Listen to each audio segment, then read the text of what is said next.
check that. Uh-huh.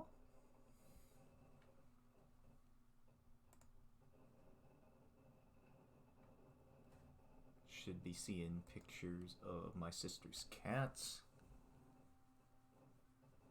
Gonna do that because that's fun. Double checking. I am now streaming, it says. That's a picture of a cat back there. Yep. It's good. Yeah. Alright. Got chat set up. So, wander into here. On air because I am live. Then it's time to make the announcement. Leisurely, casual stream.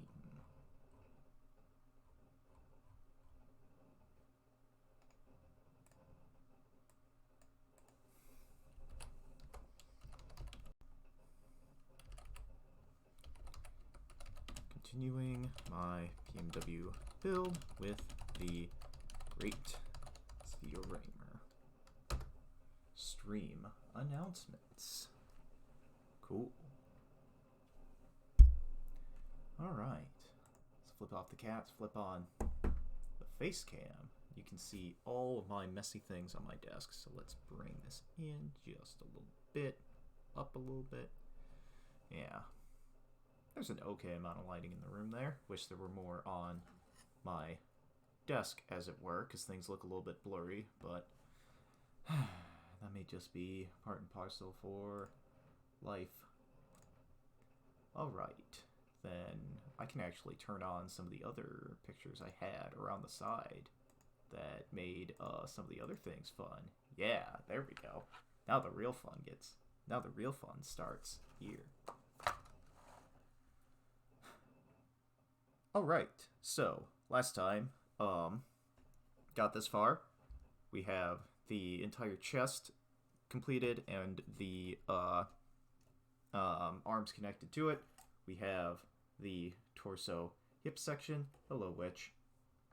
I am hanging out in the PMW voice chat, but maybe I should just be hanging out in like the regular Bad Gunpla one. But most of the people who are going to show up for this are in both places anyway, so meh. So the next continuation point is on the legs themselves. So it asks you to build the hip joint and then the knee joint, and then it's separate per leg. And this is one of the parts that asks for you to use glue. So there will be some glue involved. So let's find the cave runners. That's K. That's also K. Where are these two? L. Alright. So as I can see with what's on the runner here, we've got this big section that I can only assume is part of the backpack. And then that goes on the side of the leg as like a side skirt, and then these are the hip joint right here. Spiky lad, indeed. Need pant. So yeah. The Moderate Great Zeorymer was pretty interesting to work with the first time around, and it's going to continue to be interesting to work with as I go forward through the build today.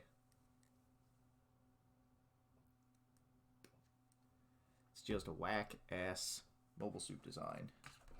One of the things I'm probably going to do at the end here is I'm going to pull up one of the videos from the game itself, so I can just be like, alright, let's take a look at what the Great Zeorymer does in-game, and why it's the biggest, spikiest boy. Alright, so those are all my hip joint parts right there.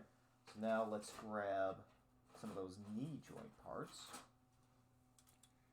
C runners, both of them. So I need C10, C12, and R5. C10, C12. They're right next to each other. That's nice.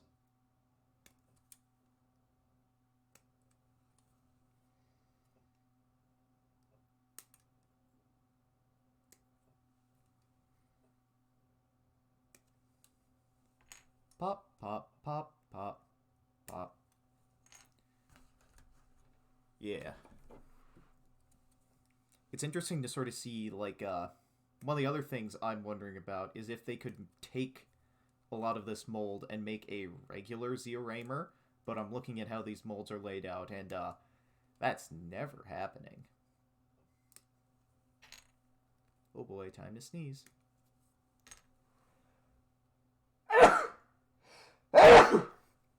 Woo! I love spring. Spring has sprung, everybody. Spring has sprung, and I am sneezing all the time. It's allergy season, Betty. Now I need R5 and R7. It's not over there. It's one of my small runners that I have up here. Please do not knock my runners down into there. Alright. At least I think it is. R. There should be another one. Yeah, I accidentally picked up and put it there. Thank you, Ironhide. So, I need R5, and I need R7.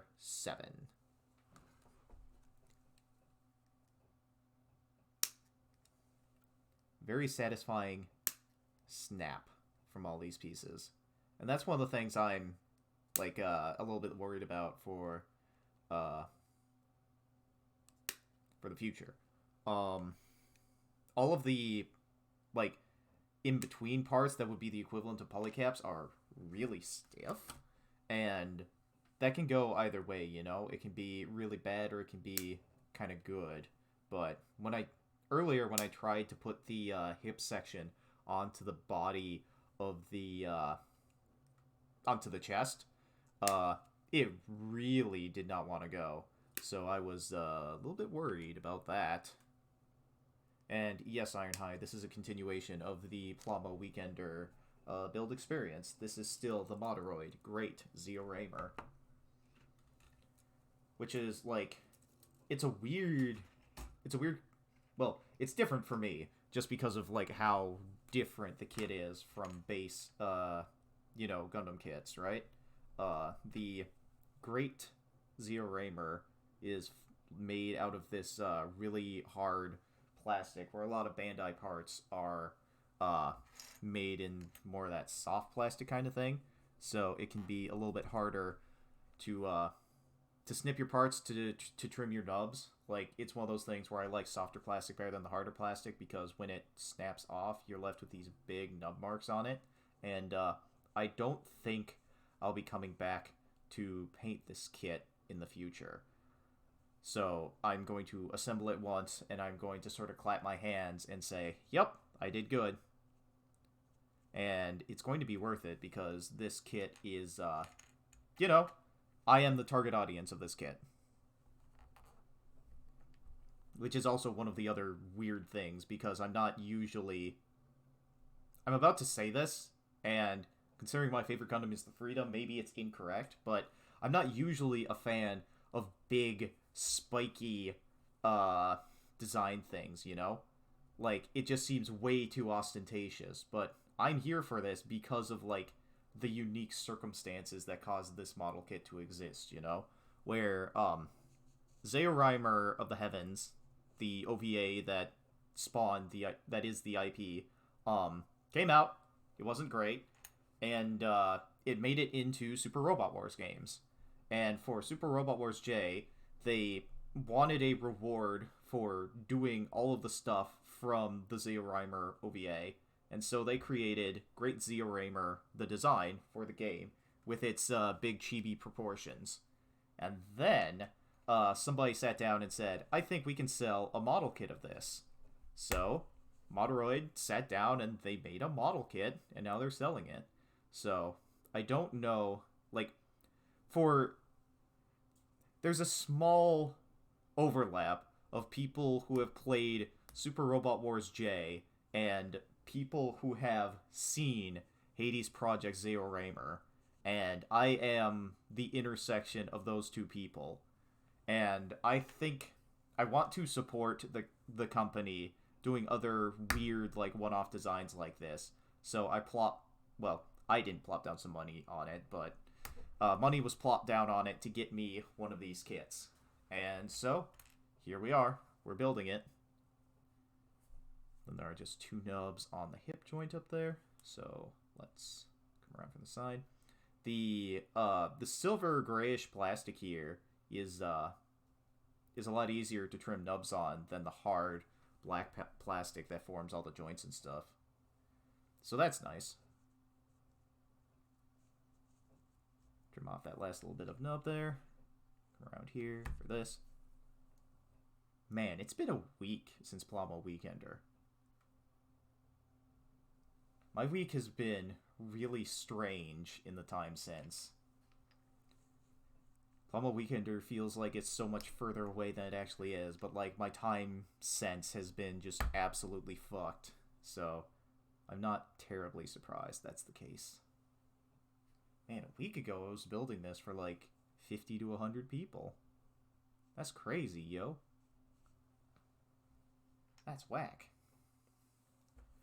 Anyway, I have trimmed off some of the nubs there, and now I will do some sanding.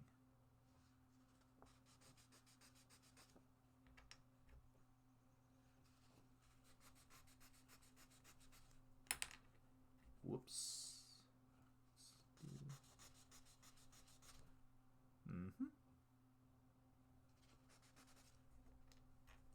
I don't think I really need to sand like some of the insides of the some of these parts that are going to be like the insides of joints, but might as well do it anyway.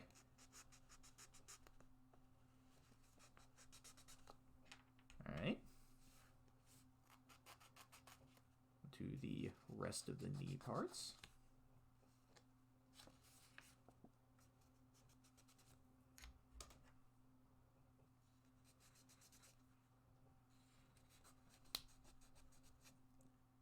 One more little nub. Then I will be able to assemble the knee joints for one side of it. So, orientate like that. This part is symmetrical. This goes into here. So let's just rotate it back and forth until it goes into place.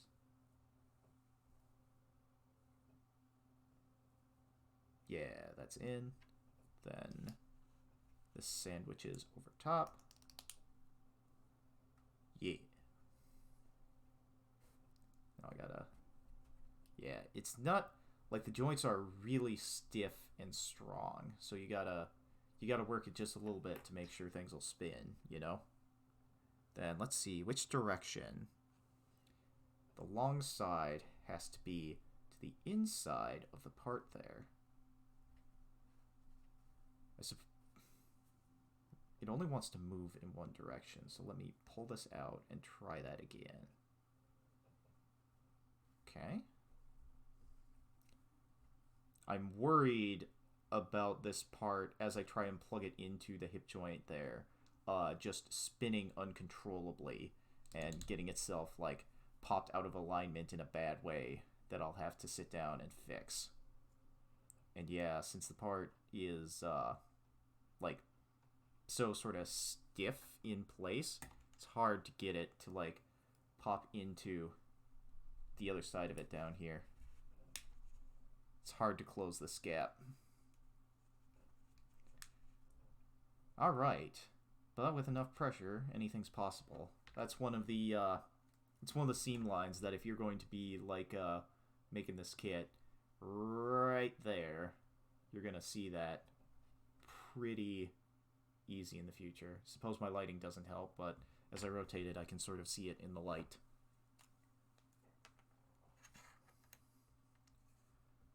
Yes. Hello, Witch. How's it going? It is going good. Pants have been achieved. Pants achieved. Eat pant. So yeah, yesterday you were playing a lot of Near Replicant square root of 1.5. I was. Yeah. How do you like that game? I enjoy it. All right. It's good to hear. It is everything I wanted in a remake of...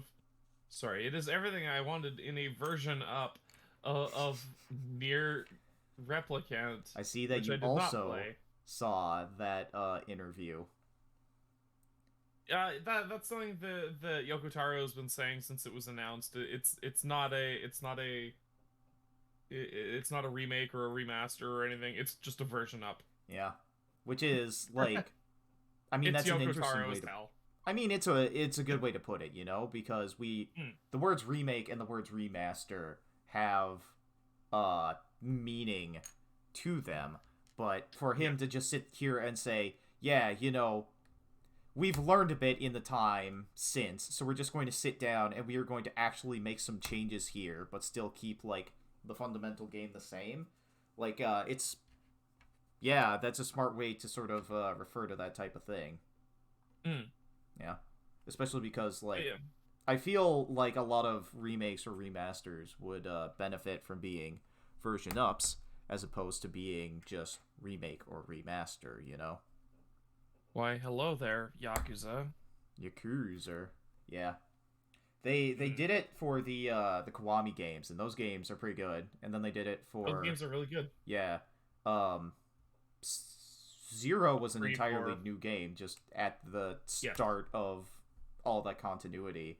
And then it's just Yeah. like we're just going to put 3, 4, and 5 up on the stores because, they're PlayStation 3 games, they're close enough. And then as I They're described when I really watched not. Witch play it, it was like everybody was moving underwater. Yeah. Yeah.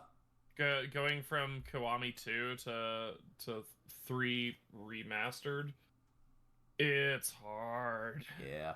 Especially when like it's amazing how I can just look at like 3 as you were playing it and I can just point to it and I can say this is like a game from that generation and here's exactly where I can look to see it, and like remastering it sort of leaves it in that position for me.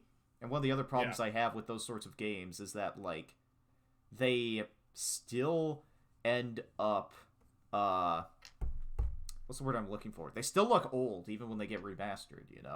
There's something Yeah. about that level of technology that the consoles had achieved at that time, and the game will still look old to me. And that's sort of something I see with Near Replicant as well. But yeah. Uh I I'll have to play around with the settings and see how good I can get it to look, because that's, I think, on medium settings, but ultimately I think it still looks like an Xbox 360 game, Yeah. just running better, Yeah. which running better is good. Yeah. Yeah. And that's just something from the games of that time that is never going to, I think, escape them. And that's just part of the charm.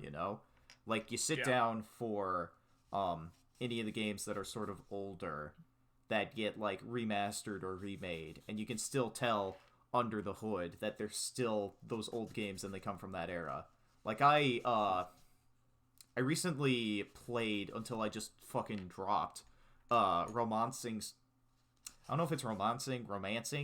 I'm gonna say romancing.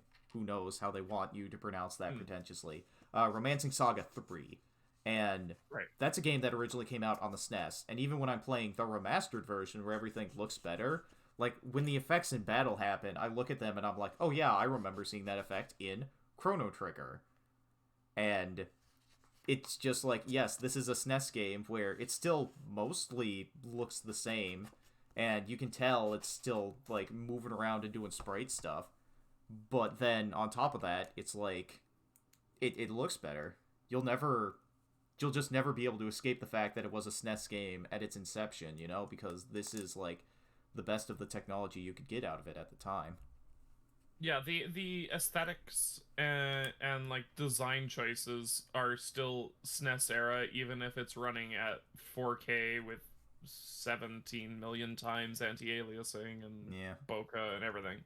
and It, Boba, it it's yeah, still going to be a SNES game, unless you do like Final Fantasy VII remastered, and then it's not going to be a SNES well, game anymore. that's not a remaster, that's a remake.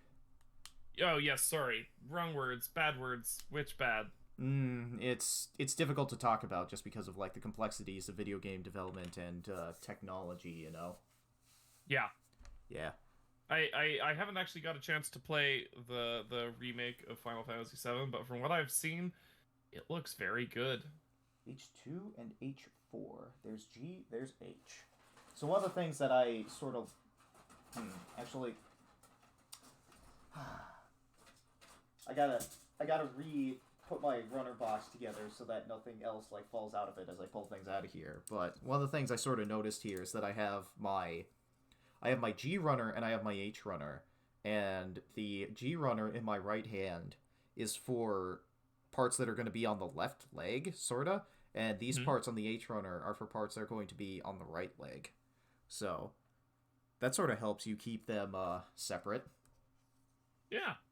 And then I'm going to do the thing. And then, like, the G runner also has extra parts on it that are going to be used for other parts of the design. I think the backpack in specific. So I'm just going to pop all these parts out here and go from there. But yeah, like, one of the other things about the Final Fantasy VII Remake is that since they call it a remake, it gives them a chance to do things that they couldn't have done in the original game, such as we are going to flesh the fuck out of Midgar, and we are going to change the story and the themes of said story, because we're going to instead start playing off the fact that this is a 20-year-old game that people have played before and know what it's all about. So, yeah. It's interesting to sort of sit down and watch things happen in the game and just sort of form my opinion on it, just watching the game be played instead of, like, playing it for myself. Because there's some things in there where you just see it happen and you're like, man, this is whack, yo.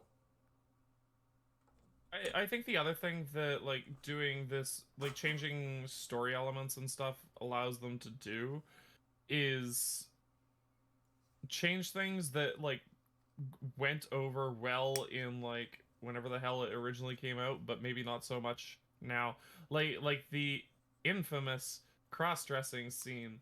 I actually expected them to drop it just because of how problematic that topic could have gotten, especially with the way it was presented in the original game. And they expanded on it and did it well, instead of just here, go to the gentleman's club and do squats. You gotta go to the gym, you gotta do squats. Gotta go to the gym, gotta do squats. And, like, it's weird in the original game because that's just sort of an excuse to make you do mini games. Like, one of the things Final Fantasy VII is really interested in is just getting you to do a million mini games. And, like, here's the squatting mini game, here's the snowboard mini game, here's the submarine mini game, here's the motorcycle mini game, here's the chocobo racing mini game. Do you like chocobos? I hope you like chocobos. I hope you like chocobos. See them a lot. Yeah. And it just sort of, like, I don't know. The squatting game isn't even that big a deal, you know? And then it's like, I don't even know if there's a reward for doing things good, well, or poorly within there, because it's like, you get a different scene where you get, like, put somewhere else inside Don Corneo's manor, so you even get stuck in, like, the torture sex dungeon, or you end up in a room with, like, 10 men that are, like, it's just weird and goofy and campy. Like, they're just trying to, like, catch ya, and Cloud, like, still dressed in his, like, dress and wig and stuff, is just, like, wandering around the room, stealing anything that's not bolted down. And then if you, like, do it perfectly, you get the scene where you get to be the person chosen and just hang out on the bed while Don Corneo's just weird. And it's like... Yeah. Like, there's a lot to be said about the exploitation of women and stuff within these sort of scenes there by a man of power. But then, like, the game tries to talk about it and then just skips right past it. But, like, in all the weird things there, you just look at, like, whatever the fuck is happening in the Honeybee Inn, and it's like, you wander into the correct room, and you get to pile into a tub with 100, like, muscle-bound men, or you wander into the wrong room, and then all of a sudden you get a Sephiroth flashback, and then you just lose your opportunity to get the good, like, the good choice of, or like to get the good scene in air quotes, you know? Right, yeah. It's just weird, you know? Like, why is it so weird? But then it's like, when we're bringing it back, it's like, okay, what are we going to do with this? We'll leave it mostly the same, you know? You still gotta dress up to get in there because, like, that plot point's fine. And then we're just going to not have everybody pile into a tub at the end, you know? Like, Yeah. a lot has changed in the time since, so we can just talk about it now. Like, yeah, this is kind of messed up, but, you know, we're, like, society as a whole is just more okay with it. So as we sit down and talk more about it, we can just talk more about it. So, yeah, I don't know. It's one of those things where, like, of all the things to cut from Final Fantasy VII, like, that's one of the ones where it sort of matters the least if you keep it or cut it, and they decided to keep it, and I think that's a smart decision. Yeah, That's a fun fair times. point. Yeah. Yeah. Yeah. But Iron then, Knight wants to know how the build's going. it's going pretty alright, you know? I mean, I haven't built that much of it. I built knees and hips. Head, shoulders, knees, and toes. Knees and hips. Yeah. I'm having a little trouble pressing this hip joint together in all its sides, but, like, me sitting down and pressing it a little bit more sort of did that. I need to go back to the runner soon and get more parts off of them, but once this step is done, it's going to complete the entirety of, like, the lower shin armor there, and that's like, alright, now we just pile a bunch more stuff on top of it. It's also funny because, like, there's ankle units that you can sort of see in the middle there, like it says ankle unit, and you see this big part here, and it's like, wait, those are just a bunch of big missiles, right? Why does it have missiles tied into its ankles? And yeah, it's just got a bunch of nuclear missiles in there. Like, I had to... Wonderful. Yeah, I had to stop for a second and be like, wait, no, they're nuclear missiles, right? So one of the things that happens in the Zeorymer OVA is there are seven evil bots that Zeorymer has to beat, while Zeorymer was supposed to be the 8th that was in charge of them all. What ends up happening is like, Zeorymer destroys all 7 of them, and then it like teleports to the enemy Citadel dungeon, just pops up right in front of it, and then explodes itself in the Citadel dungeon because it can do that. And in the video game, what they ended up doing instead was, hey, you know, Zeorymer was destroyed in the last battle, but we can rebuild it. And depending upon your choices throughout the game, and whether you were pursuing the secret or not, it'll just get rebuilt as regular Zeorymer, or they'll take all of the parts from the destroyed robots and build them into Zeorymer to create Great Zeorymer.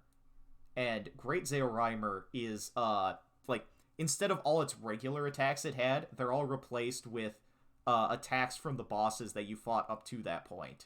So, one of the bosses, Burstone of the Mountain, I think it's called.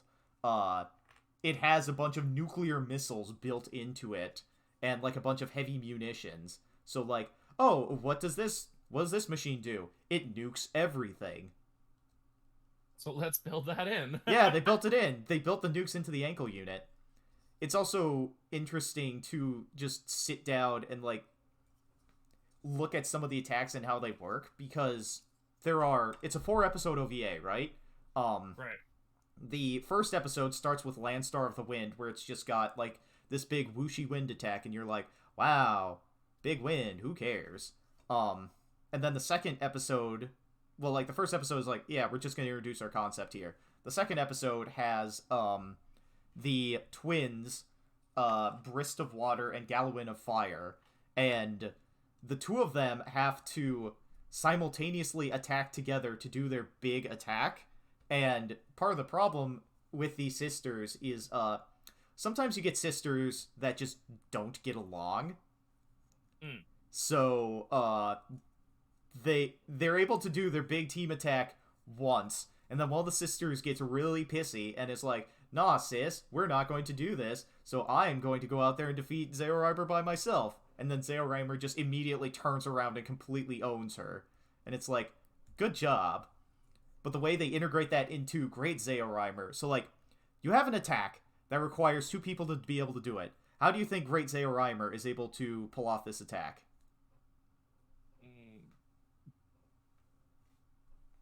It clones itself, doesn't Yes. it? Yes. Wonderful. Yep, it clones itself Outstanding. for this attack, so it can, like, teleport around to the other side of the enemy and then fire its big weapons. And it only clones itself for this attack, of course. Correct. Because that would never be useful any other time. Yep. Just make a second copy of it. Just warp around to the other side, and then it's like, it's time for the team attack. It's like, wait, what? Alright, cool, great. And then the other sort of big thing that this guy's gonna have that's going to take up like the entirety of his backpack is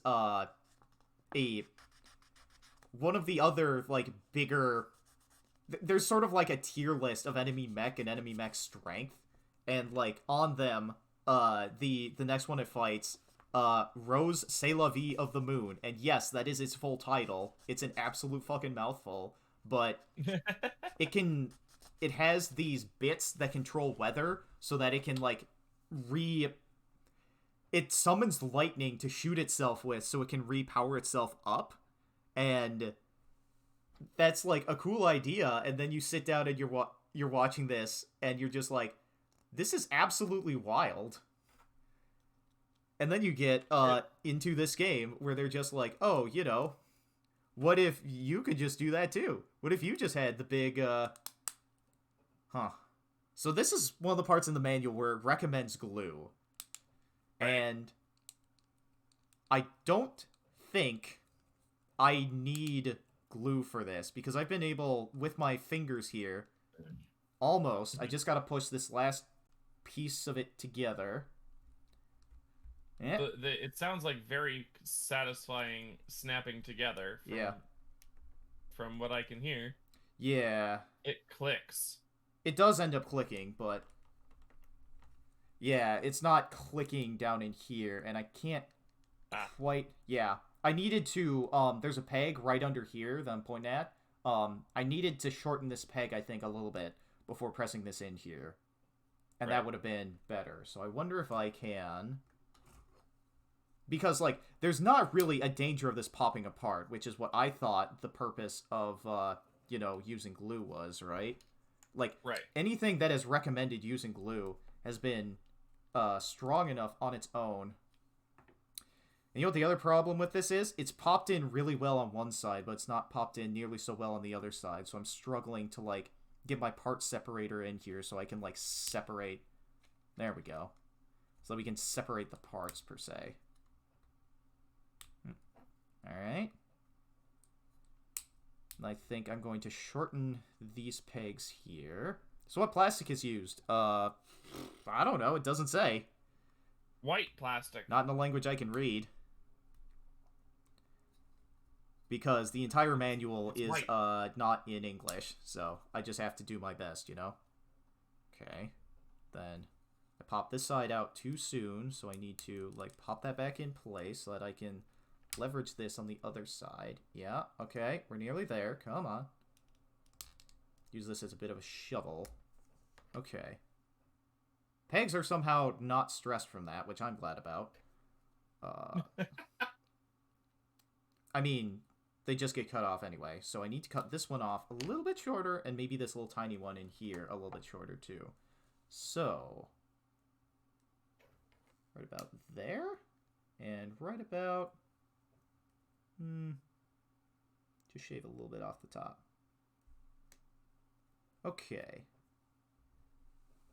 I think taking this little bit off the ends of the pegs here is going to make this fit together a little bit better, I think. Now I'm concerned and questioning myself. Did I take off from the peg on the correct side? Yes. Okay. One more time. Once more with feeling. Okay. Feelings. Is that another quote from Near a Potato? No, probably not. Okay. Alright, well, it went together a little bit better, but there's still like a big seam line going up the front here that's not nearly so noticeable on the back, which I'm a little disappointed about, but Maybe that's what the glue is for. Yeah, seam line removal. But when it points to the glue in the manual, you can see here, it's pointing into like the pegs for the insertion for it. Oh, okay. Yeah, so they're trying to say like we expect that you will need this glue to assemble it when no. Weird. I've never I have not needed glue on any of the parts I put together for this kit. Which is, interesting. But hey, maybe their first run with their first set of plastic needed it, and then they ended up adjusting the tolerances on the mold so that it would work. And then as they did that, it turned out they didn't need the glue anymore, but the manual had already been printed. And then they just kind of shrugged, and they're like, you know what, it's probably still a good idea to recommend it. Then Right. the side's the front, and I assume it's going to be the same as the other side, so I'm going to take a little bit off the peg so that I don't have to take it apart again. Alright. So that is 2 pieces of peg removed. Then the back side I'm pretty sure was fine, so now it's time to assemble.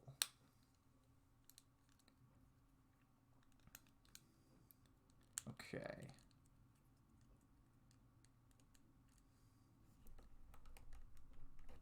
Yeah, I gotta sort of yeah, that's alright. Alright. Alright. I have left thigh, right thigh. Now it's time to build parts in the lower leg, so I need a bunch of parts from the Zeorymer. Oh boy.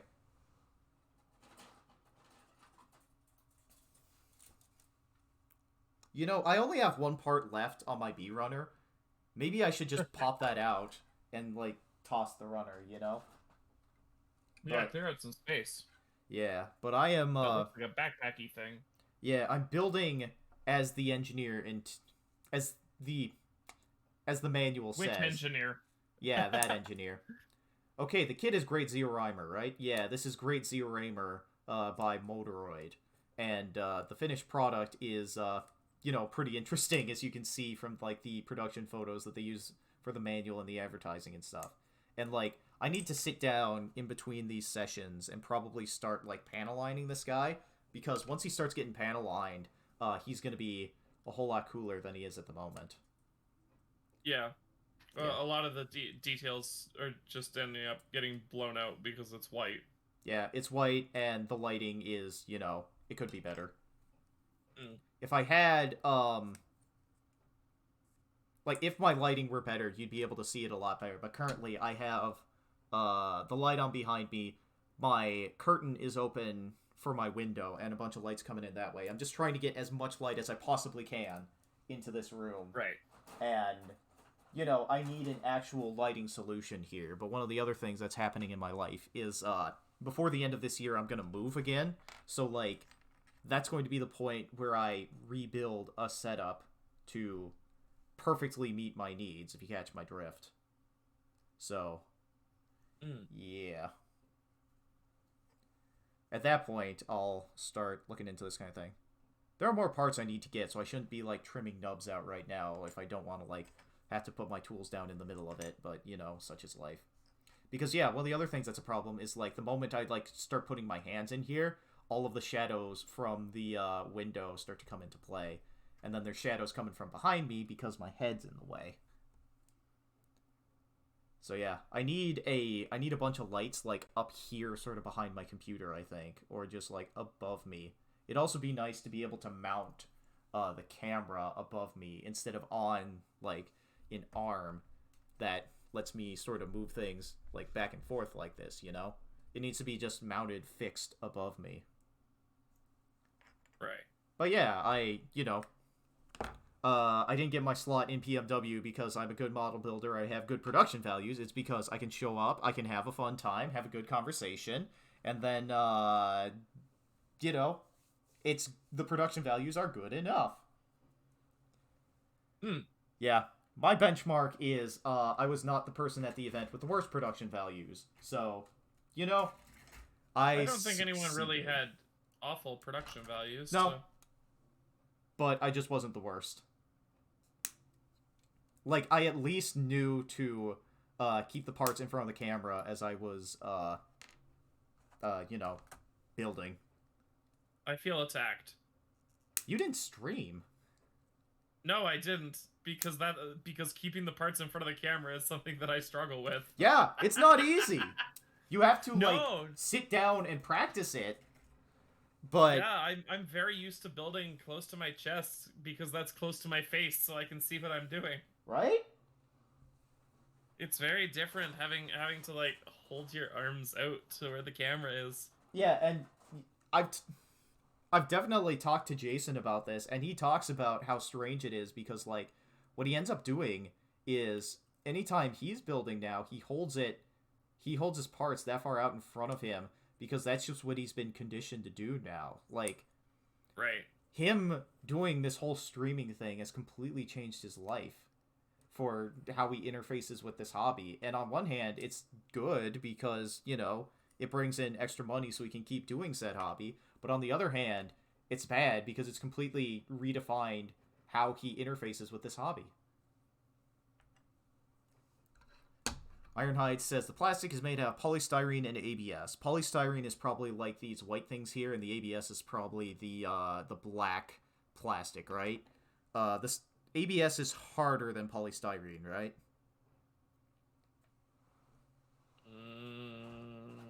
I'm hoping you can say yes or no, Witch. I think it depends on the blend of polystyrene. Suppose that's fair. Cause like the newer stuff that Bandai uses is like soft. Yeah. But like I think Kotobukiya kits are still polystyrene, and they're a very, very hard plastic. Yeah. Yeah. And it's one of those things where I'm not entirely sure that like being hard makes it, you know, better or anything. Like I think I prefer soft type plastics. I find softer plastics Actually, mark very easy. I feel like I've heard a description like Kotobukiya's production process is different, and there's like as part of the model making process, there's like you bake, you pour the mold, you bake again, you do some other cleaning finish up, and then you do like another bake process. And Bandai skips the last baking process. Yeah, this I've baking heard process is that. supposed to like it's the last step for hardening and stuff. And by not doing it, Bandai doesn't harden the plastic as much as other people, but Kotobukiya have to do it.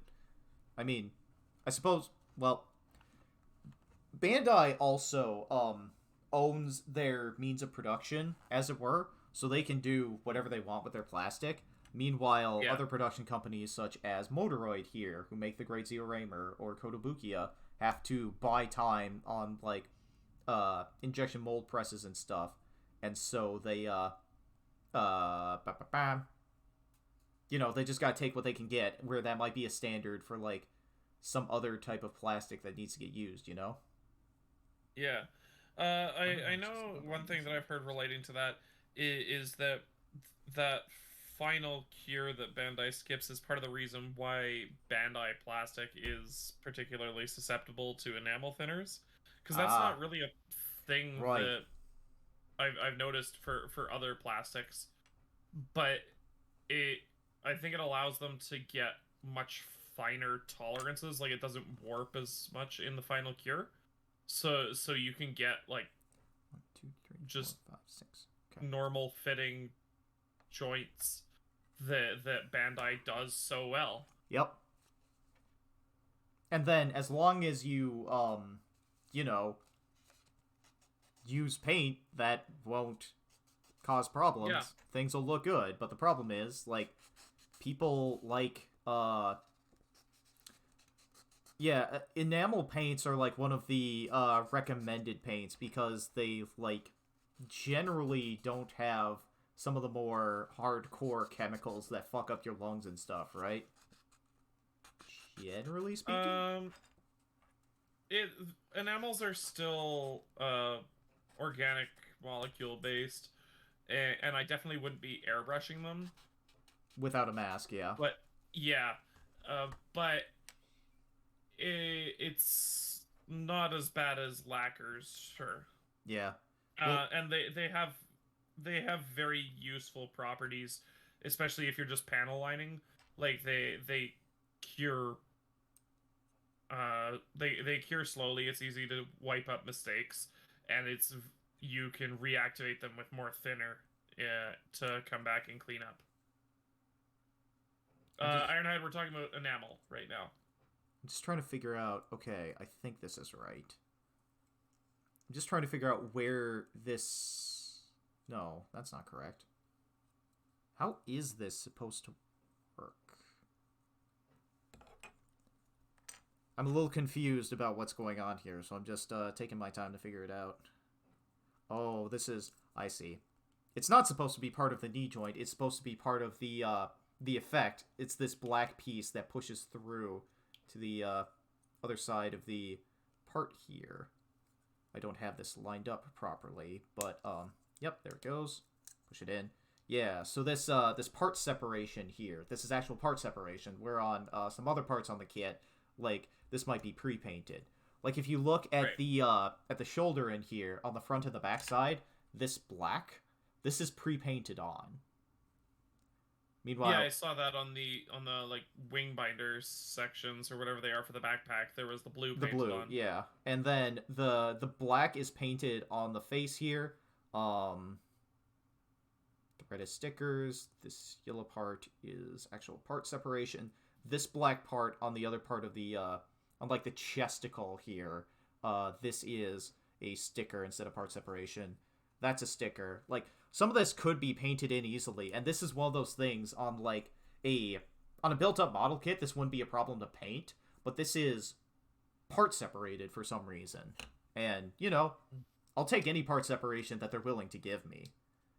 But it's just interesting that that is one of the things they choose to part separate, if you catch my drift. Yeah.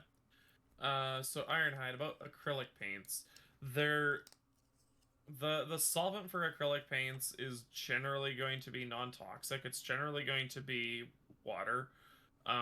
Some people do alcohol bases, which are a little bit not as good for you. But in general, they're going to be safer for you than enamels or lacquers. That said, if you're airbrushing, you still want a mask because the solvent is fine, but you still don't want of paint on the inside of your lungs because that's bad.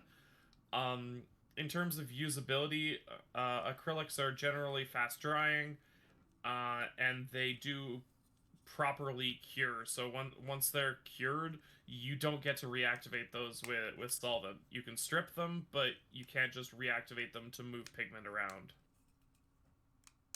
All right. But if you're looking for a good place to jump in with painting, acrylics, you can do a lot worse. They're forgiving.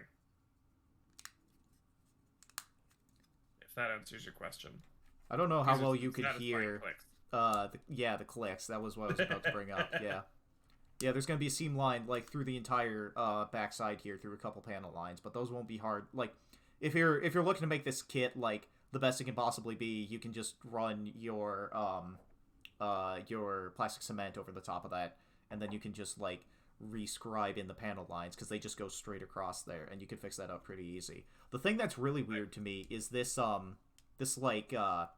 ankle sort of skirting armor here, because it's longer on the inside than it is on the outside. But I suppose what's going to happen here is we're going to plug in the ankle armor plugs into the foot, but I don't know. I still see this on the inside, and I feel like it would interfere with the foot, but shrug? I don't know. I see that, and it looks like you've put, like, the wrong part in. I know. It's supposed to go on the other leg. I know, but... It's weird. Yeah, but I'm looking at the manual repeatedly, and you can sort of see at this point right here where I'm building the right leg, and it says the long side goes on the inside, and then over up in here, the long side goes on the inside of the left leg too. So weird. Yeah, I am building this correctly, and yeah, my hunch was correct. As I look over here on the left leg, where the ankle armor that's built into the foot that I'm going to be building maybe today, that would be colliding with it if it weren't on the inside. It's just the opposite of what I expect as I build it, you know? Right. Yeah. Then coming up, I get to slap a bunch more detail parts onto there, including a sticker that goes over this entire raised area here that's completely surrounded by another part I'm going to press on. Yeah, there's a lot of interesting part separation in here, and it's interesting what's part separated versus what is stickers. But a lot of the stickers that have been presented are like, that's an easy color application because there's like panel lines completely surrounding it that, you know, if any paint dribbles into there, like it's not going to spread any further out. And then you can just cover that with a panel liner and you're just sort of like, yeah, all right. Or you do that, what's it called? The reverse wash technique? That I hear like Zaku Aurelius and people talk about, where you do your base coat in, which like would be the color of the panel liner probably. So you do like black or something, and then you do your top coat in whatever, or you do a coat over top of that in whatever color you'd like to stick on the raised area, and then you put enamel thinner or whatever it is to like break down the paint you don't like. It's the chemistry of it where like a paint is put down and that solvent is put down, but then it's the coat underneath it is resistant to the solvent that you're using, so you'll only remove the colors you don't want from the areas you don't want them to be in. It's one of the ways that people paint the sleeves markings for like the Sinanju and stuff, you know. Yeah, so what you do is you, in either lacquer or acrylic, something that cures, you do the color that you want. Excuse me. You getting a phone call or something, I guess? All right, that's cool. No, my throat is dying. Yeah, same. So you do the color that you want on the raised surfaces in a lacquer or an acrylic, something that cures properly. And then you do the color that you want underneath. So in enamel, and then you use enamel thinner to clean it off of the raised surfaces. So for the Sinanju, you would do an acrylic gold, and then cover that with an enamel black, and then you take the enamel black off of the raised surfaces. Yeah. With enamel thinner. Yeah. That's how it works. Except I am not like a painting expert, so which explaining it is very good for me too. You can technically do it with all acrylics. I've seen it done for a lot of grimier styles of 40K, yeah, where you just do like a very light ink wash, and then you just kind of selectively remove that with alcohol. But it's very easy to go through the top layer and the bottom layer with that, because alcohol removes everything indiscriminately. Yeah. Also, hello, Shield of Iron. I'm glad you could come in for Paint Theory and Talk. Yes. Which may be able to teach you a thing or two. Who knows? I don't know. Shield of Iron is pretty good at what they do. Well... I'm glad that everyone who's here is better at the whole painting thing than I am, you know?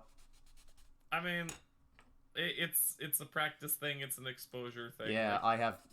Who has not done the practice? Me.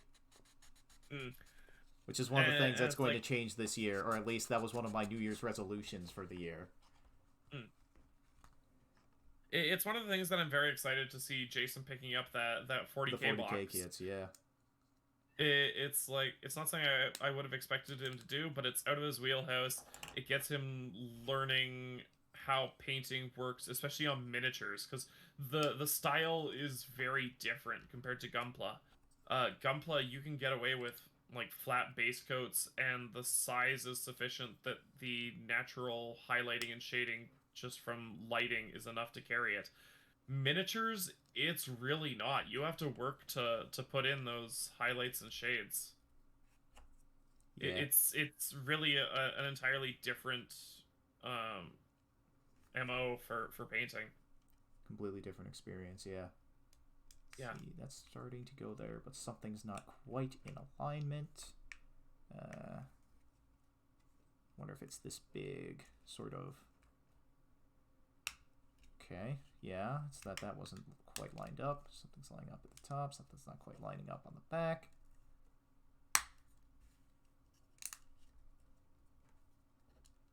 Yeah. Alright. Yeah. Alright, that is most of the left leg. So now I need to clip out some more parts. Heck yeah! Huzzah. Huzzah! Things are going well.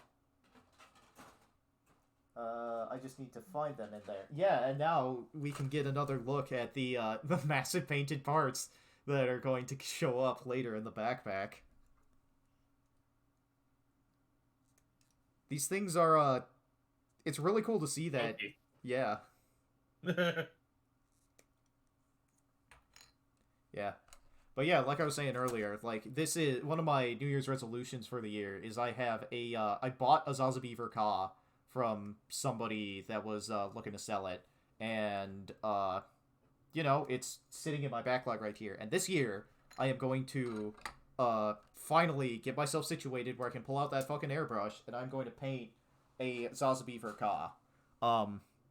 The Sazabi is not one of the Gundam designs that I really like, but when people get the Zazabeaver Ka, I feel like a lot of people sit down and then they show off as they build it.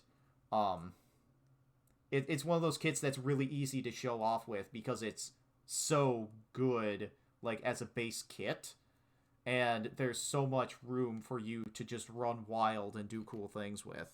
So my cool things will not nearly be as cool as some of the other people that have been like working in the hobby for a crazy long time, pushing themselves when I'm like a fucking casual. But like, I'm going to level up my building this year with that kit, so I'm looking forward to it. It is a very good kit. Yeah, I think Dalong rates it as his best kit of all time. Or maybe it's been supplanted recently, but the Double Zeta he's Verka, rated I it very... think, might have supplanted it for him. Okay. Yeah, I mean, But anybody for a long time, it was the highest rated kit he had. Yeah, I It's mean, a good anybody kit. can just pull up the rating scale and fact check either of us. And actually, which, if you are willing to do that, do you mind pulling up the website and taking a look? Because I think it would be interesting to see what Dalong would consider the best master grade he's built. It's also funny to look at the big old hands they've got going on here. These big old yaoi hands. Like, let me just take the left arm of a high grade Gundam and just put it in the palm of this other hand that it's got going on here. The hands are proportionately immense. And that's pretty cool. I-10. This is for the right leg. I don't actually know on Dalong where to find his opinions sorted by score. You go into the master grade section, and then he has somewhere where there's an explanation of the scoring criteria. It might be near the top or the bottom of his scroll bar on the left side. Yeah. That's the place where I would look to start with. Also, I've talked previously about how the black plastic parts are like really hard. Like these knee joints and the ankle joints are really hard. But this current black plastic I'm working with, that's going to be like the foot joint. Like, this is a different feeling kind of softer plastic, and so, you know, it's nice that there's variance in the texture between all of these different runners. It's I and J, and then I need S10, and then I need the sticker sheet. Yeah, the runners on this kit go up to, like, T, I think. There's a lot of runners. But then again, like, the parts are reasonably big, so it makes sense. S10. Oh, and then I'm probably going to need T10 as well, I bet. Or is this just two S runners? It's just two S runners. All right. Maybe it only goes up to S, but that's still, like, there are duplicates of some of the runners on the way, so there's a lot of plastic here.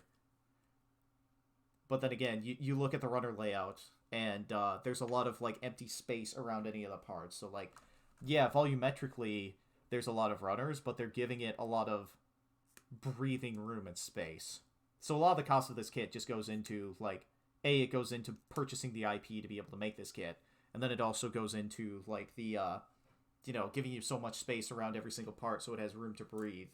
And that's all nice, but there are like, this is a luxurious model kit is what I'm trying to say. There were corners that could have been cut for cost reduction, and they weren't. And that's one of those things that's like nice to see, but it's set up in a way that I'm not accustomed to, because I'm accustomed to like Bandai being able to cut everything to the bone for efficiency. And yeah.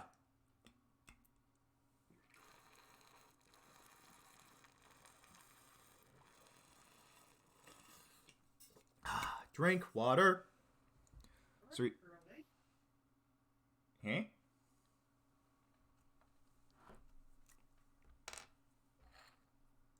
What? But yeah, were you able to find the scoring system? No, I'm still looking. Cool. Actually, that might be one of the things that I can do as well. Like, I know he lists his ratings at the bottom of each review, but I haven't seen a sorting for that. Okay, back to here. And then let's do not Witch Help, not G-Gen, not QT. Did I get rid of it? Not mean to. Yeah, I seem to have gotten rid of it. Alright. I had a... Oh, no. English menu. Let's type that. I used to have a screen that did, it did the, MG catalog, MG database. Here's the catalog itself, which, this is, no, that's not what I'm looking for. MG data. Yeah, I found it. So, if you, if you press the English menu button, it'll be up at the top. So I've English found database, it here. yeah. Yeah. The point system. I gotta find something that's 100. The Ball Verka is the first kit to receive a score of 100. And then, the MG Ad guy gets 100 plus alpha, whatever that means. Then the Zaku 2.0 scores like the highest for that era at 108. Then after that, the Sinanju Verka at 112. And then the Stray Blue Frame's second revision or second launch at 112 again. Stray Red Frame at 112. So okay, Dalong likes the he likes the Strays and he likes the Zaku. 120 for the new Gundam Verka, which is like the highest up to that point.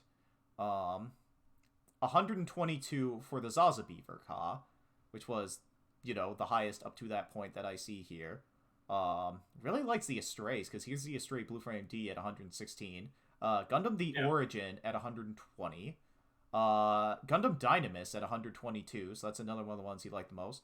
Wing Zero EW at 122. Gundam Kyrios at 120. Phaz Verka at 120. Okay, so one of these that's 122 is the highest. So Gundam Dynamis so the Sazabi and the Sazabi Verka. EW. Yeah. And the Dynamis for whatever reason. Alright, that's not one I would have expected, but alright. Yeah, that's a take. That's a take. Yeah. Alright, Dalong, let's try and read Korean to understand why the Act guy is 100 plus alpha. Yeah. You can also... Oh, are you not running on one of the websites that does the automatic translation? Or one of the web browsers that does that? Because usually when I browse for Dalong, I use Chrome, and it just has the extension built in to like, oh, we can just translate this for you. I think that's just a Chrome thing. Yeah. Firefox, I have a plugin to do it that it has to go to a different page to actually go to Google Translate to translate the page. Yeah. Compared to Google, which can just do it natively. Like, I have an old computer, and part of the reason I still keep it around sometimes, like, I need to put it out to pasture, but it still has Chrome installed on, and I haven't bothered to install Chrome on anything else. So like that's the computer that I'll pull up so that I can like read the webcomics and then download anime, and then I read Dalong on that, and it's like, yep, that's all I do with this computer. I should probably put Chrome on something else so that I don't have to go to this computer to read Dalong stuff, you know? Because I could choose not to be lazy and do that, but yet, here we are. And man, one of the other weird things, so both of us are using Firefox, right? Yes. One of the things I saw recently is a study for Windows machines and how, like, what web browsers end up taking up the most memory.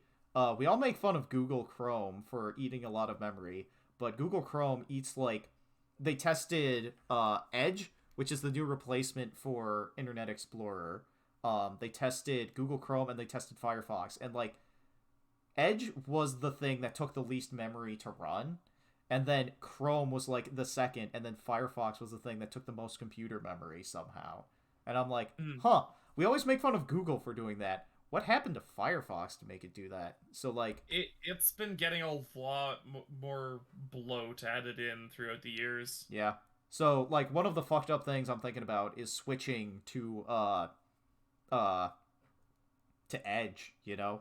Like, we made fun of Internet Explorer for so long, but, like, Edge is here, and it works pretty damn well. So...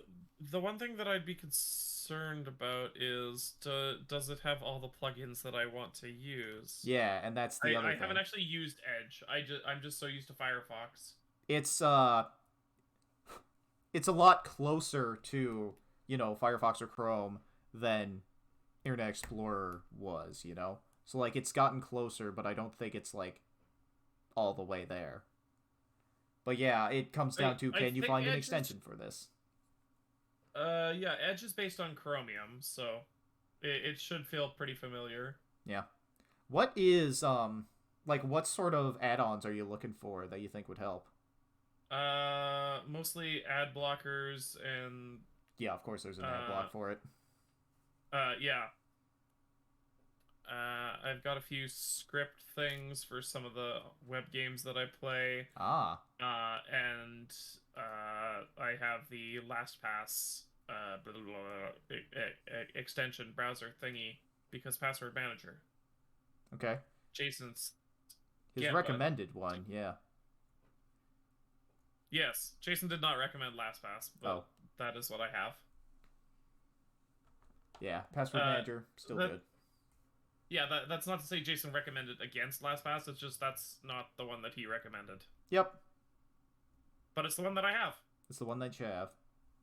And any password manager is better than no password manager, because then you can use complex passwords and aren't reusing the same password for everything. Compared to me, where, like, I have, like, a notepad plain text file that's just, like, here's what your passwords are for all this dumbass bullshit, and, like, I really ought to get a password manager. But, like, on my work side, I have, like, I don't type the passwords into it, per se. I have, like, a hint for what they are, because I use, like, long, complex passwords that are, like, 30 characters long, but they're phrases with some numbers slapped on the end and maybe some punctuation. So, like, that's one of the easier things to remember, if you catch my drift. Like, it's a good way to make, like, correct horse battery staple. Yeah. Like, that's much easier to remember than Troubadour 483 with, like, the letter replacement and stuff. And it's much harder for a machine to guess that. But then it's also funny where, like, if you, there are, like, websites, or, like, if you're going to put together a password for, like, Mozilla or something, you'll be typing your password, and you'll do correct horse battery staple, where you don't put the E on the end of it, and it'll be like, yeah, this is a strong password. And then as soon as you put the E on it to complete it, it's like, no, this is an awful password. Do not use this password. Just because it's so, like, familiar to people, because XKCD is that popular. It falls into that, like, common words and phrases that just immediately make it, one of those things that computer algorithms for guessing passwords are going to guess. Yeah, it's like guess 1 2 3 4 password, variations on there, guess correct horse battery staple, and then you can move into your other stuff. Yeah, the dictionary attack. Yeah. The dictionary attack versus like the random combination of letters and numbers, because like the permutations are nearly endless. But yeah, compared to me, where like I have a 32 or 30 something length password that's a bunch of words and some numbers, like that's I don't have like a weak password, but at the same time it's like, yeah. Or you invent a word that doesn't exist and you just keep using that as your password. All right, Shakespeare. See, one of the things about Shakespeare is, did he invent all these words, or was he just the first person to write them down? What then? What then, theater kid? What do you have to say when the bard is not the king of the playground? I don't know why I said that, but I did. That was certainly a thing that you said. You could have chosen to not say it at any time, but you didn't. Yep.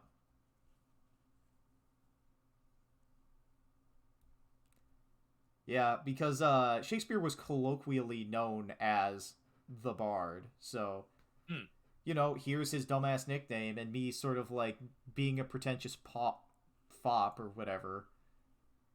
Yeah, because that's what I imagine some of the people are like as they're like making fun of Shakespeare or whatever. They think they sound so cool when they're high up on their aristocratic airs or whatever the fuck. But no, Shakespeare is like really heckin' good.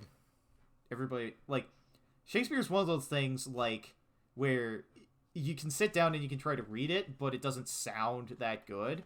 But when you sit down and see like a play of it or something, it's actually good and fun. But it also comes down to like not being that stuffy sort of interpretation on things. Everybody's like, oh well, it's just a play. I can watch any play, and then you sit down and try to actually write something like a scene in iambic pentameter, and It's you're like, hard. wait, what? Yeah, and it's not just 10 syllables. You can do 10 syllables, but the stress is on every there once other syllable. Like the cadence is important. Yeah. There once was a man from Nantucket. That's not iambic pentameter, I don't think. That's a limerick. Yep. Whose dick was so long that he could suck it. Yep. I don't that's the one we're going with, is it? Yep. I don't remember the rest of that variant of that limerick, but like that's the one I've heard the most for there once was a man from Nantucket.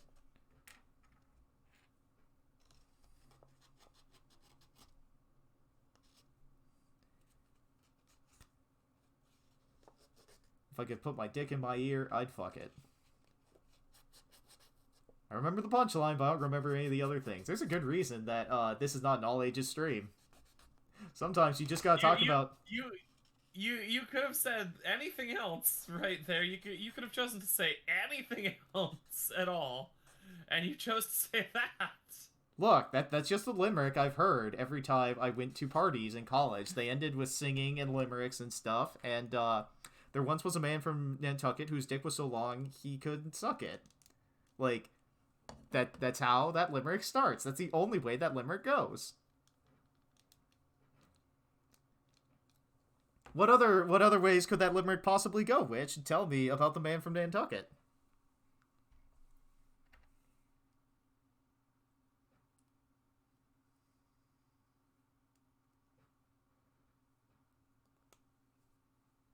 Man. Please, Google, save me from this. The spike on the at the bottom, like this is going to go like right over top of the ankles, but the spike, you look at the spike and you see, oh, there's sort of like a track on here, and you look at the back and you're like, that's kind of weird. Does it just plug in straight? No.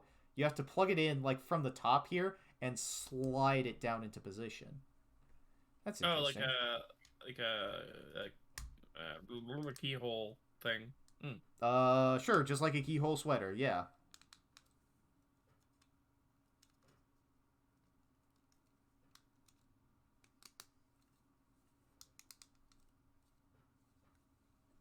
Set that there. Now I need the sticker sheet.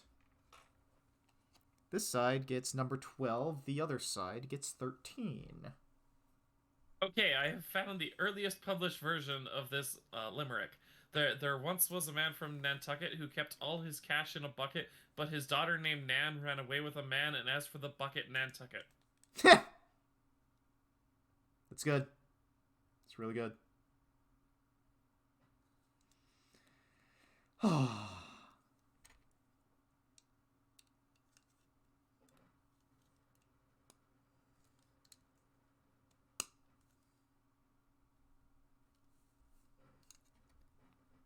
So going, oh, 13 goes on the other side of the leg. I see, on the inner side here.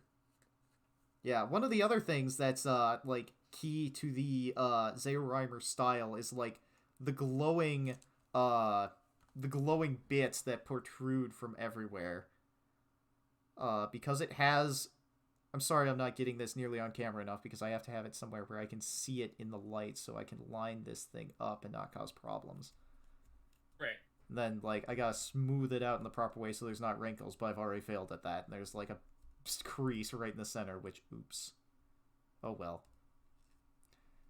Yeah, that's one of the things that would easily be improved by paint that I'm not going to do. But yeah, words. In the center of the Great Zeorymer, that core in the center there, that's like the power system for this entire thing.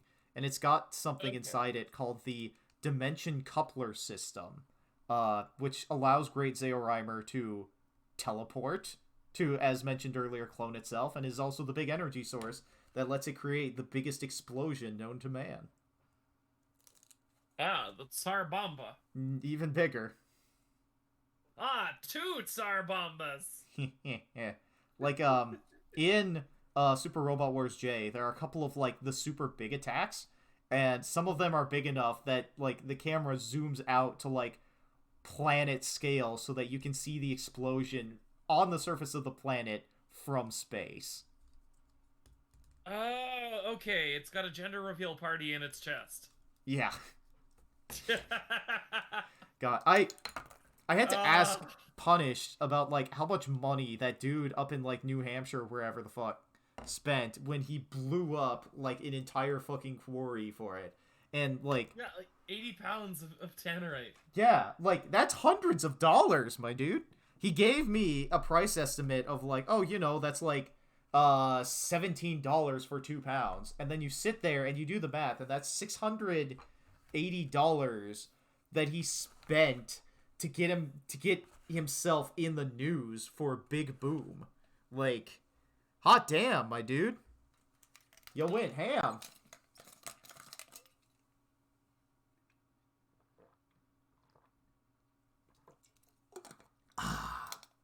Drink water.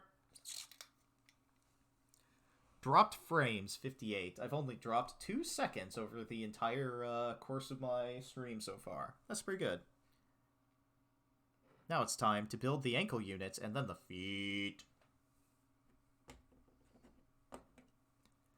What time is it? I've got 40 minutes. I don't know if I'm going to be able to get all the way through, but I'm going to do a lot of it. Because my hobby store opens at 10, and I want to go there to see if they still have the Revive Strike Freedom in stock. Because somebody told me, hey, I'm going to dare you to build a custom with the 00 Diver Ace and the Strike Freedom. And I'm like, well, I've got one of those kits, and I wouldn't mind fucking up a Strike Freedom. So, let's do it. And I mean fucking up literally because I'm, like, it's weird that I'm a big fan of the Freedom, but not the Strike Freedom at all, you know? Right. Wait, what part is that? Oh, I'm supposed to skip straight to step 37 to make this hinge for... Okay, alright. Wild. Uh, R9, R10. So yeah, it's just those two right there. And then there's this little piece right here, which I can assume is only for the backpack. But yeah, I want to wander out to my local store and go pick that up if it's still sitting on the shelves. They haven't gotten a restock in a really long time. So yeah, USA Gundam store just got one recently, and I assume that my local store just did too. But like, there were barely any master grades sitting on the shelves, and like half of them or most of them were Rezel commander types, which I find really funny because like the target audience for the Rezel kit is like me and not many other people, but yet they got like 5 or 6 of them. And here, months later, when I bought one of them from the store, I seem to have been the only person to have bought one from the store. I really like the resell. Yeah. It's got an interesting transformation that isn't just flying legs. Yeah. It actually folds up a little bit. Hmm. Yeah, that's one of the... It kind of reminds me of like the top half of the S Gundam transformation, where it's like you can't quite tell that this is supposed to be a human thing because it's folded itself up into a brick. Yep. It's folded it itself up in a unique and interesting way. S3, yeah. L2. And that's the same for both of them. Okay. Yeah,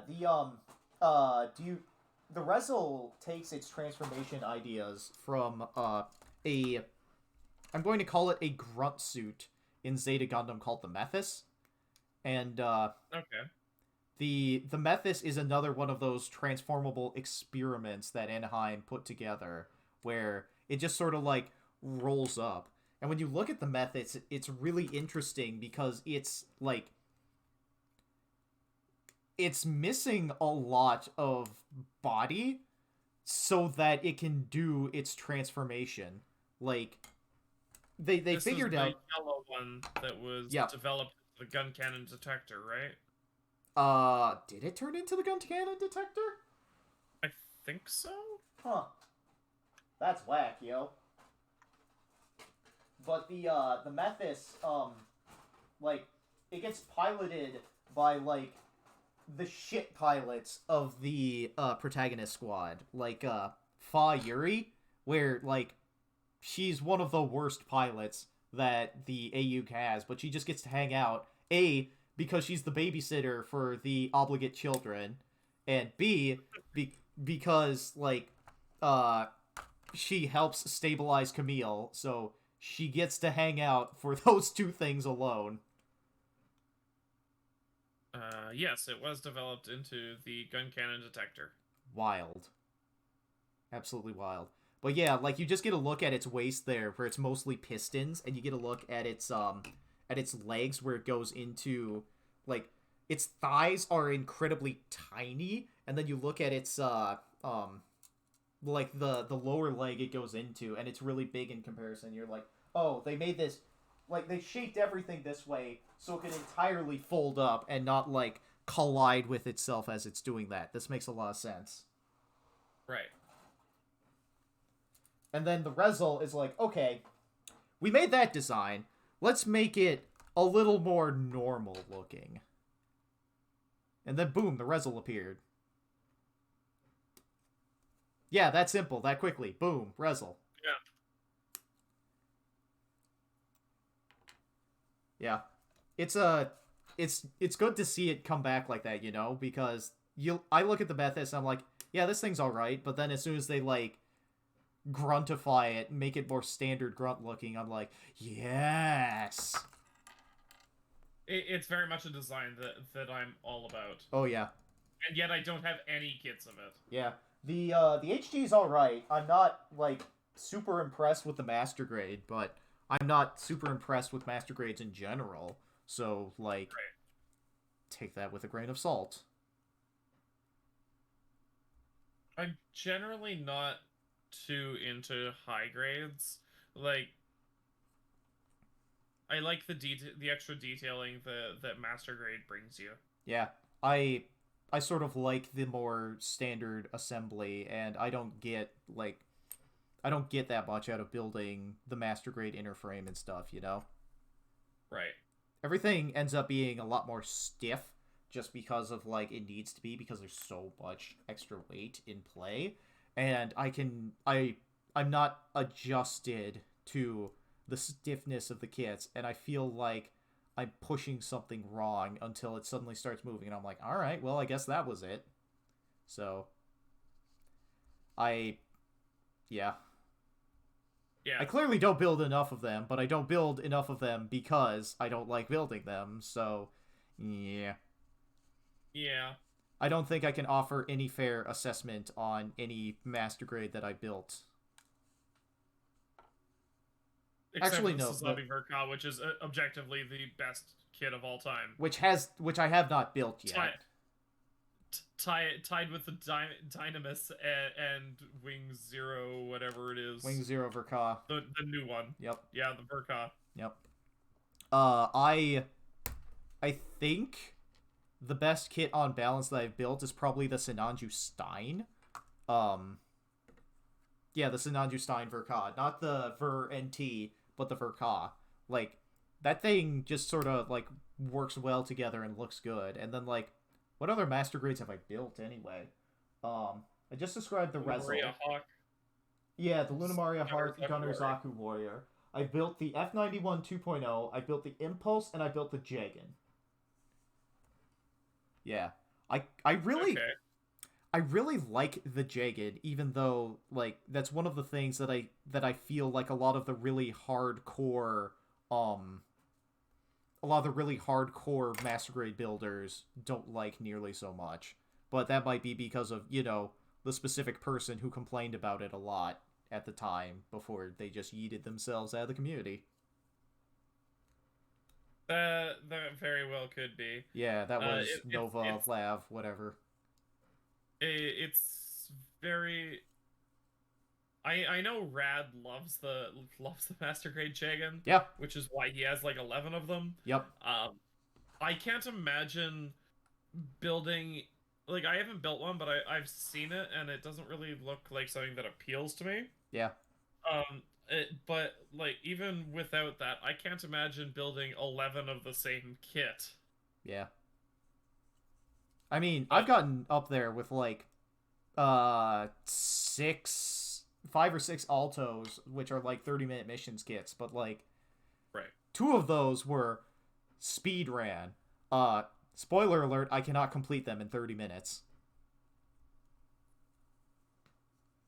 I say I can't comprehend building that many of a kit, and that is why I have utterly failed at 40k.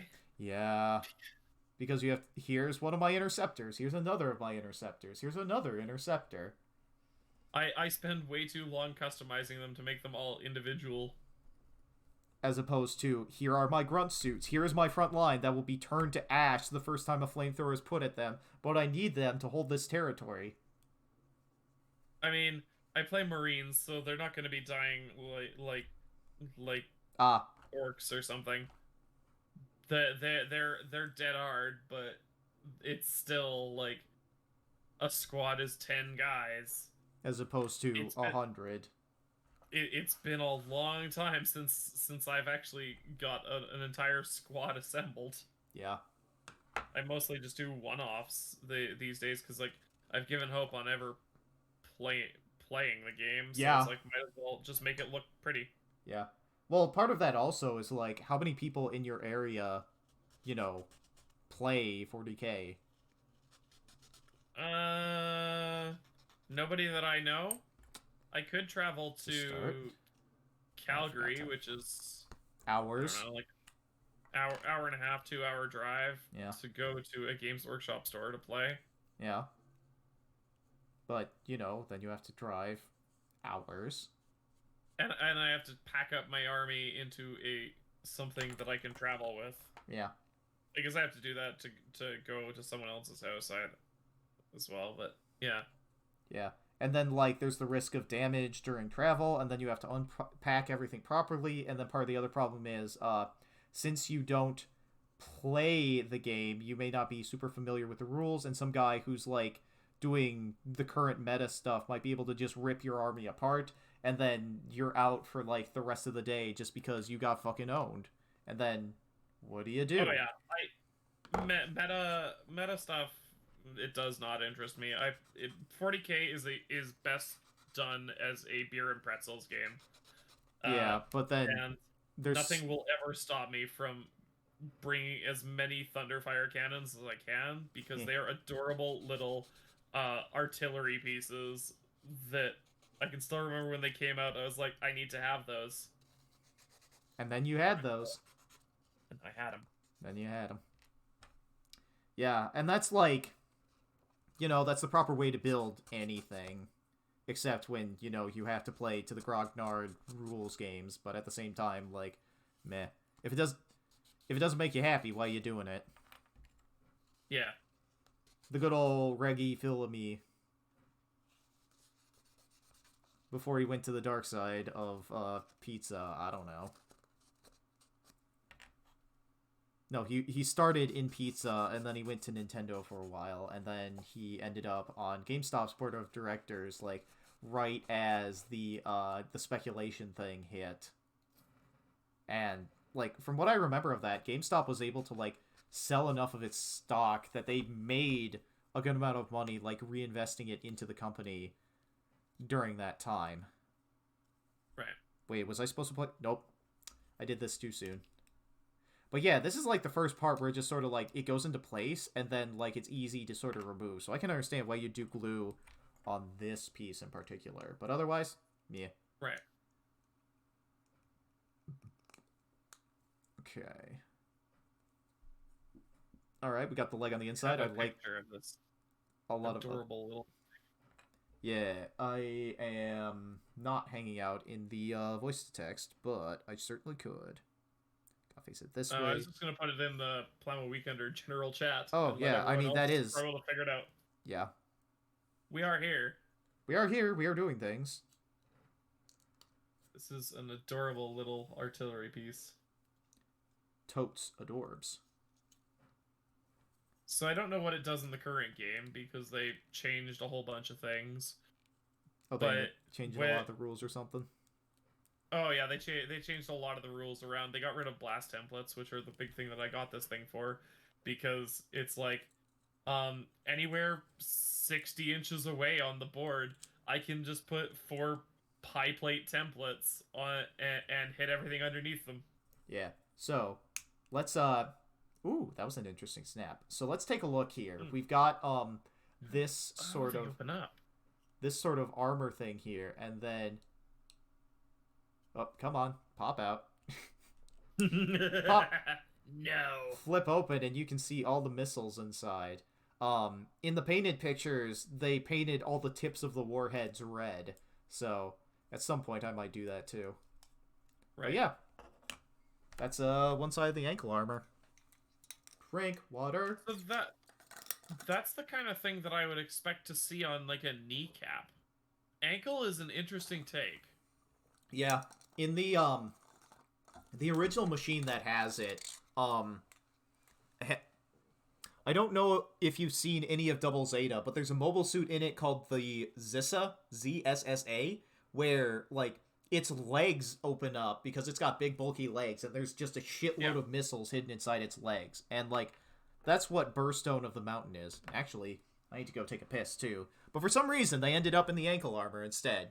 Who knows why? Because that's where they had space. Yeah. Back in a couple minutes. Alright. I will fail at entertaining people.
Okay, headphones on.